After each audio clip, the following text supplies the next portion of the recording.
Hi మామ. Match number 11 మనకి RCB versus CSK prediction చూద్దాం.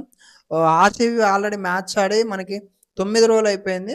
సిఎస్కే 2 మ్యాచ్లు ఆడింది. మూడో మ్యాచ్ ఆడటానికి సిద్ధంగా ఉంది. ఆల్రెడీ 2 మ్యాచ్లు ఓడిపోయింది.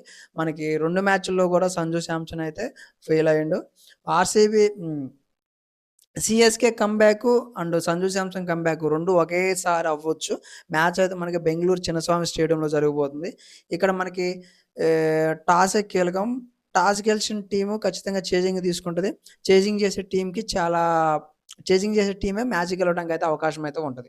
ఒక టీం పరంగా చూసుకుంటే మనకి ఆర్సీబీ కొంచెం స్ట్రాంగ్గానే కనిపిస్తుంది. బ్యాటింగ్లో కానీ బౌలింగ్లో కానీ ఆర్సీబీ టాస్ గెలిచి చేజింగ్ తీసుకుందంటే మాత్రం ఖచ్చితంగా ఆర్సీబీ గెలవడానికి అవకాశం ఉంది. నేనైతే ఆర్సీబీయే గెలిచిద్దాం అనుకుంటున్నా.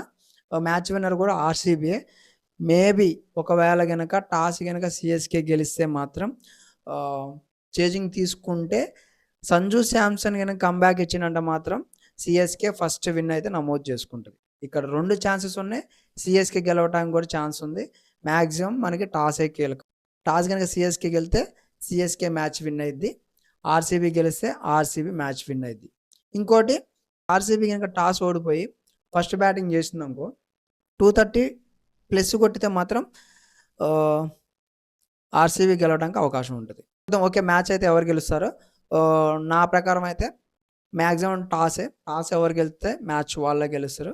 కొంచెం అయితే టాస్ ఎవరు గెలిచినా కానీ ఒకవేళ ఆర్సీబీకి బౌలింగ్ కూడా ఉంది కాబట్టి ఆర్సీబీ కొంచెం మ్యాచ్ గెలవడానికి అవకాశం ఉంది.